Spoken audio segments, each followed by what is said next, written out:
You are ignorant, disloyal, ungrateful, and I'm gonna call you a until you start acting like a woman, because that fancy dog collar that Puff got around your neck and has had around your neck for the past 30 years, it should have been done got tight.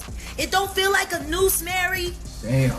It don't feel like a noose. Everyone who has been around Diddy and acted like they were not aware of anything he was doing is being called to the front. And at the top of this list is MaryJBlige, who, by the way, got an honorable mention in Kim Porter's alleged book for having threesomes with her and Diddy. You shame yourselves. And all of you that won't speak, I hope you get charged right with them as an accessory before, during, or after each crime, because every has been around Diddy, seen Diddy beat a bitch. And allegedly, Miss MaryJBlige could have more information about exactly what happened to Aaliyah. And I will be getting to that as well shortly. Okay, y'all, MaryJBlige recently announced her next tour, which sounds like it's gonna be a love letter to her fans when she wrote on Instagram, "When it's all said and done, it's never all said and done. I owe my fans a gratitude I can't put into words, so I put it into a show." She also was on Sherry's talk show to talk about the tour and said once again that the tour will be for her beloved fan. Conversation that Mary probably should have seen coming with everything that's going on with Diddy. One person actually wrote in the comment section, "You've been that man's friend for over 30 years and never seen nothing or heard anything? All these empowering songs for women you made and you still was calling this man your brother. Fans want to know why you didn't help them women." Well, to a lot of people, it sure seems like Mary is trying to deflect now that her BFF has been arrested. And her name is coming up in a lot in relation to Diddy. First of all, we've had people saying that MaryJBlige should come clean about the allegations that have come up in Kim Porter's alleged memoir. Now, initially, there were rumors that Kim Porter's book included details about Diddy and MaryJBlige's relationship, how she got pregnant by him and got rid of the pregnancy. But now there are more details, with the book alleging that MaryJBlige had threesomes with Diddy and Kim. In fact, the memoir specifically said that MaryJBlige was the first threesome Kim had with Diddy. Well, I'm not entirely surprised that MaryJBlige may have been hooking up with both Kim and Diddy, because we've also heard a bunch of stories about how she rolls. Jaguar Wright even Kim had with Diddy. Well, I'm not entirely surprised that You got Beyonce, Kim, Mary. I don't know who those other two women are. And then that's Kimora. MaryJBlige may have been hooking up with both Kim and Diddy, because we've also heard a bunch of stories about how she rolls. Jaguar Wright even accused MaryJBlige of hiding her real sexuality in one of her rants, where she not only challenged MJB to a versus, but wildly claimed that she is a lesbian. Jag was like, "I can produce my own songs. I can sit down with a competent mix engineer and walk all the way through a mix. I can do all those things, Mary. Can you? What can you do, Mary, other than play dress up and eat snatch in dark places, hoping nobody finds out you're gay? And if I'm lying, sue me, Mary. If you got the heart, let's do the verses. Or if you want to apologize." Recent allegations against Diddy and MaryJBlige have shaken the entertainment world, revealing a troubling story that contrasts sharply with their glamorous public image. Old interviews and new claims are exposing a darker reality behind the fame. This isn't just celebrity gossip, it's a serious story about power being misused and the courage it takes to speak out. Destroy my career at its very beginning, you can do that too. About Kim hooking up with Mary, it's possible that Diddy was forcing her. And I'm saying this because something similar came up in one of the lawsuits that was filed against Diddy, where April Lampros described in detail 4 times Diddy acted like an animal towards her. She said that the first time it happened was in 1995 after they met at a New York City bar, and April said that Diddy pressured her to drink alcohol. She apparently felt uneasy after a few sips and was later guided to a car to leave with Diddy. Then after arriving at a hotel where she continued to feel unwell, April was on a hotel bed when Diddy forced himself on top of her. April then described a different encounter that involved Kim Porter, alleging that she was at Diddy's apartment in Manhattan with Kim after they had returned from a nightclub, and Diddy told both of them to open their mouths and forced ecstasy down their throats. Then he forced them to hook up as he watched and got off while watching Kim and April. But it didn't stop there for Diddy, because after forcing the two ladies to hook up, April adds that Diddy proceeded to force himself on her. So it's actually very possible that something similar happened with Mary J. Blige as well. And this is why fans are saying that instead of trying to deflect, Mary J. Blige should be spilling exactly what happened between her, Kim, and Diddy. Well, we also have people saying that they really don't think Mary J. will be snitching on Diddy because they have been pretty close. I mean, we all know that Mary J. Blige and Diddy go all the way back, and Diddy is the one who actually oversaw her first 2 albums. In fact, while speaking about how Diddy helped her overcome her fears in the music industry, Mary J. said, "When I met Puff, I was afraid of success. I was afraid to do anything that could draw so much attention on me, and when I met him, he was the complete opposite. And he was such a good thing for me because I needed what he had. His ambition pushed me to be ambitious." For those who recall, earlier on, Mary J. and Diddy had a fallout, and she actually took the blame for whatever happened between them, saying, "The reason we split up is me not understanding the business the way I needed to understand it at the time. He had a label, he had a female artist, he had Biggie, but during the time, I was really dogging myself. I was a mess on. Any smart man or businessman would have moved away from me. It felt like he was becoming distant, but looking back, I now understand why. I wasn't delivering properly. I wasn't taking care of my health. So how can he roll his dice on me?" Obviously, they worked out whatever was happening between them because for the past 2 to 3 decades, Diddy and Mary J. Blige have been as tight as thieves. There are actually tons of photos online of Mary J. and Diddy together with people like Cassie. And there are also plenty of photos of Kim Porter and Mary J. hanging out together and being very loving towards each other. Mary also attended Kim's funeral and spoke. So if there's someone who witnessed firsthand what Diddy was doing, it has got to be Mary J. Blige. When it comes to her friendship with Diddy, Think about that, man. How, like, when you just think about all the possibilities, man, like she's up there speaking at the funeral, but then if she, knows what possibly happened, like, I found, just to let y'all know, I have a good balance. I watch these type of videos and also watch a lot of positive stuff. I got to keep myself sane. But this stuff, it is a lot, man. It is.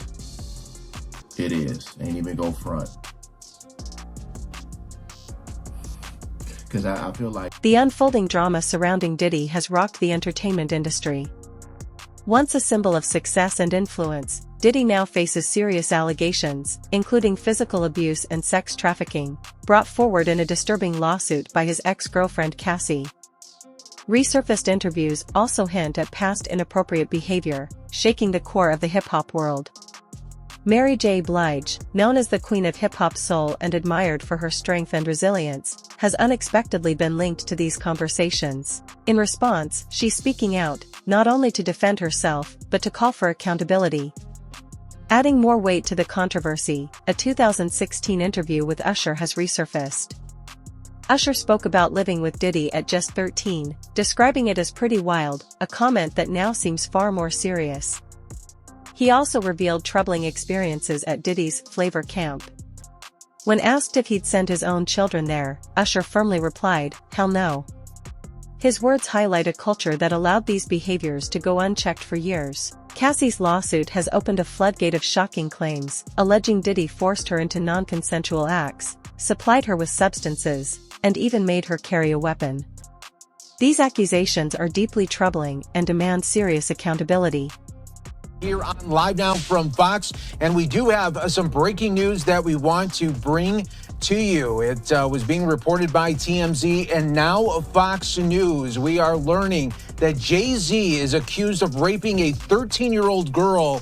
That is new in the Diddy lawsuit, and the new allegations are just coming out this evening. Jay-Z is being accused of raping a minor along with Diddy at a MTV VMAs after party back in 2000, according to documents obtained by Fox News Digital tonight. The lawsuit, which was initially filed back in October, was refiled tonight in New York by an anonymous accuser claiming Jay-Z, whose full name is Sean Carter, raped her while Combs and Celebrity B watched. So that other celebrity was not named. Initially, the lawsuit stated Combs raped the minor while Celebrity A and Celebrity B watched. Carter was named as Celebrity A in the refiled lawsuit. Representatives for Jay-Z did not immediately respond to Fox News Digital request for comment. Combs and Carter allegedly, quote, took turns assaulting the minor, according to the lawsuit. Many others were present at the after party but did nothing to stop the assault, it alleges. The 13-year-old girl was dropped off at Radio City Music Hall by a friend as she wanted to attend the MTV Video Music Awards back in 2000, according to the lawsuit. In an attempt to gain entry to the venue, she began approaching limousine drivers waiting outside the celebrity-filled event. One of the limousine drivers she spoke to claimed to work for Diddy, the lawsuit read. He told her that Combs liked younger girls and said that, quote, she fit what Diddy was looking for, not allowing her into the awards, but inviting her to an after party. The 13-year-old, quote, recognized many celebrities upon arrival at the party and was required to sign a non-disclosure agreement. However, she was not given a copy. Combs, who would have been 30 years old at the time, then allegedly attempted to force the girl to perform oral sex on him. He stopped after she hit him in the neck, according to the lawsuit here. So now Jay-Z being accused in this now 24 years ago of raping a 13-year-old alongside Diddy at an after party here. So these are the newest allegations rocking the music world this evening, and we wanted to bring that to your attention all right here on Live Now from Fox. Of course, we will continue to follow this major story as the Diddy saga continues, and now more celebrities getting caught up in it here. These new allegations rocking Hollywood and the music industry as we speak. Diddy has firmly denied all allegations and has swiftly settled some lawsuits. However, public opinion continues to shift against him, and for good reason. The resurfaced interviews and the public's strong reaction suggest a deeper, more troubling reality that can no longer be overlooked. He's not really saying it here. When I watch this, he's not saying it. It's because PBD. This is just them saying what we know. But the clip that I sent Rob is of what was his name, Robbie? Big Homie CC. PBD. Good guy, Big Homie CC. Yeah, because so bad. You know what's going on. So let me read the story and I'll come to you it. because I thought it was a video there. Yeah. During the tapings of his upcoming Netflix special, what had happened was Jamie Foxx reportedly stated that he was responsible for what happened to him, and Fox is the one who called the FBI on Combs. According to Choke No Joke, a videographer who attended the shows, another attendee, Dennis L.A. White, recalled Fox saying, people keep asking me if Diddy was responsible. He was not responsible. If he was, I would have been dead. Fox also referenced Combs extensively in his routines, joking about topics like baby oil. Fox reflected on his 2023 health scare, calling it an unexpected dark journey. He explained on Instagram, I had an opportunity to tell my side of the story, and there was no better place than Atlanta, Georgia, where he was hospitalized. He described his special as an artistic explanation of something that went terribly wrong and added, to clarify, I was betrayed by a fake friend. Bingo. Go ahead, Vinny. Okay, so fake friends. So and mind you, and I felt blame to this because the media and everybody was being quiet. The family, his daughter, everybody was like, especially because this was the whole COVID vaccine. People were like, just tell us. Just mind you, I know Jamie Foxx personally. I even messaged him when he was going through this. I said I'm praying for him and everything like that. We didn't get into nothing like this, but everybody was like, oh, it's the vaccine. It's the vaccine. Talk to us. It was media silent. So from what I'm gathering, because I know people that are there that went to the special, when you go to a special like this, and you guys know this from the comedy shows that we've been to, they take your phone, they lock it up. You can't have anything recording or nothing, right? He said in the special that, I was hospitalized by this person. And mind you, him and Diddy have had a business falling out. They said they had a beef. So the Choke No Choke was a videographer, and he was like, yo, I was there. He said Diddy was responsible for what happened to him and that he's the one that called the FBI. And Choke added, I don't think he was joking in the special. Okay, so nobody knows, and you guys know this. We might not ever see what's even there because on the cutting room floor, we know this from editing, if he doesn't like it or if it's anything kind of, too far, they'll edit it out. But the people that were there were saying that he was saying it and that he was serious about it. And also, this is a little while ago, Pat, this was celebrity bodyguard Big Homie CC, who publicly alleged that Diddy, and mind you, let's not pretend like people are like, this is a far-fetched idea. This is the type of character, after dragging Cassie and doing all the shit that he did, that this guy alleged that Diddy poisoned Jamie Foxx, leading to him calling the FBI. And he also stated in this video, I know he poisoned Jamie Foxx, and he also said that he's been poisoned before in the past. Can we play this clip? Yeah. The things that you heard behind the scenes that were going on before this indictment actually dropped. Well, I know he poisoned Jamie Foxx, and Jamie Foxx reported him to the FBI because of it. I know that's a fact. So, wait, you're saying that Diddy poisoned Jamie Foxx and that's how Jamie Foxx got sick? Jamie Foxx reported this man to the FBI because of this. Facts. Wow. Okay, and how did you hear about this? If you can tell me, or if you can't, that's all good. But you know what I'm saying? Like, well, you know, people are they're gonna want to know. You know what I'm saying? Turning back to MaryJBlige, her close connection to Diddy during the peak of his career has raised important questions. Was she aware of the alleged abuse? Did she choose to stay silent, or could she have been another victim of the toxic environment surrounding Diddy? These questions highlight the complexity of her involvement and the pressure to address her perspective in this unfolding situation. You know what I'm saying? What's the backstory to this? But by the time this dropped, this is going to be in the stratosphere. It's going to be in the ether by the time this dropped. You can probably look it up right now. But by the time this interview dropped, this is going to be out in the ether for sure. And who's this guy? These people poison people, bro. I've been poisoned 3 times. He's been poisoned. Why am I testing positive for cyanide? You feel me? Why do I had pneumonia 3 times? So people like, man, why he breathe like that? Because I only got 1 lung. And then I had a car crash, I got 1 nostril permanently blocked. And I done had pneumonia 3 times. Somebody been trying to poison me. My brother got poisoned with me. The little lady I was bodyguarding, she got poisoned. Like, somebody is carrying on these antics. These is facts. Is there any idea why Diddy would want to poison Jamie Foxx? Benny, who is you get called to testify? This is Big Homie CC. He's a bodyguard, celebrity bodyguard. No. Big Homie CC. Big Homie CC is a bodyguard. I mean, nobody has more credibility than the Big Homie CC. I'm just saying, we like, it wasn't COVID, it wasn't the vaccine. There's something going on, and the fact that he's talking about it on his. By the way, this is his special taping. They do 3 shows, and this guy said every single show that he mentioned it, and he thought he was serious. So I'm just saying. I'm gonna take the other side on this.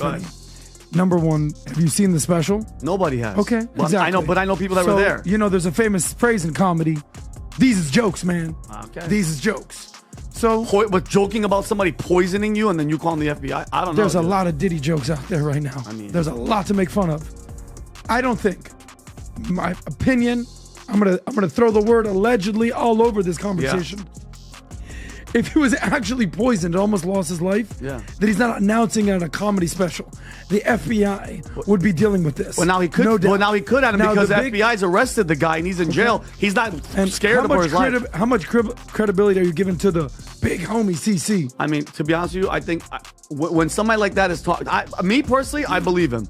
I believe him because I know what you Diddy is. 100% believe him? No, I would say let's say 80%. I'm at like 2%. Because those guys see everything. Who's this motherfucker? Adam, these guys see everything though. That guy has sunglasses on. He's 380 pounds and he's wondering why he can't breathe so good. Maybe lose some weight, motherfucker. No, but I mean, listen, I'm just saying I wouldn't put it past somebody like Diddy, who we know the track record from his allegedly having people shot, having baby oil that had freaking drugs in it, to all the crazy stuff that's going on. This is the least of my thing. If you have a beef with somebody and poisoning them, I believe it. I'm separating 2 things. Hold on, tell me to finish one thing.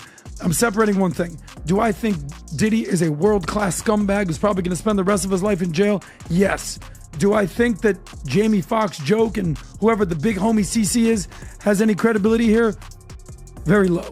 So I'm just separating the 2. So okay, and I want to go to you guys. Since when did hip hop stars start taking a page out of the failed James Bond assassination handbook, where you're gonna poison some guy or put him on the edge of a cliff and he's gonna be rescued? Why don't you just go back to the 90s and just pop a cap in his ass? Tom's Gang Gangster. I like when Tom gets gangster or German. It's like, Instead of Tupac's hit him up, it's so easy where you would just drive by, shoot him in the head, throw the gun in the ocean, and then go roll with your homies for the 2 a.m. club. People are starting to realize who Tom really is. But now we got to do, wait a minute, we'll put the poison in a Big Mac and we'll slide the Big Mac. The other day, we're going to church church on Sunday with him and his family. They pull up. You know what music Tom is listening to with What? his kids? It's the Thuggish Ruggish. No, he did not to go to church. He's a big Mo Murda fan. He's a big. Oh, remember the last Sunday that he was a Brooklyn. Right.